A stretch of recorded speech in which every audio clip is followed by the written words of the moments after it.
सरकारकडनं जे काही शिष्टमंडळ येईल त्यात पॉझिटिव्हली कशा पद्धतीने तुमच्यासाठी करता येईल ते नक्कीच आपण करू। शेवटी तुम्ही सुद्धा एक जबाबदार व्यक्ती आहात, कुटुंबाचे प्रमुख तुम्ही आहात। तुमच्या कुटुंबातल्या प्रत्येक सदस्याचं समाधान आपण करू शकत नाही।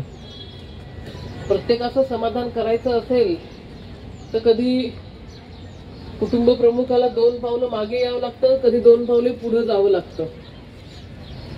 आणि तसंच मायबाप सरकारला आपण सगळेजण, मायबाप सरकार आपलं कुटुंब प्रमुख आहे आणि आपण सगळे त्यांच्या परिवारातले घटक आहोत।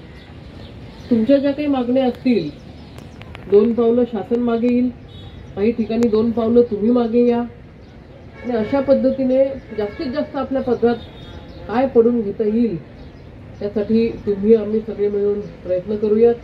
तुमच्या या लढ्यामध्ये मी सोबत आहे, तुम्हाला पाठिंबा देण्यासाठी या ठिकाणी आलेले आहे। संपूर्ण महाराष्ट्रातून सर्व शिक्षक बांधव या ठिकाणी आलेले आहेत।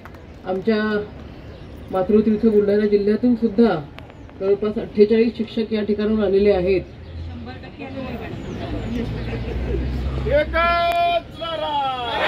पुनश्च सांगते, संवेदनशीलतेने तुमचा मुद्दा आम्ही त्या ठिकाणी सभागृहामध्ये फडणवीस साहेबांकडे मांडू आणि जोपर्यंत यश येत नाही त्या संघर्षामध्ये तुम्हाला साथ देऊ। धन्यवाद।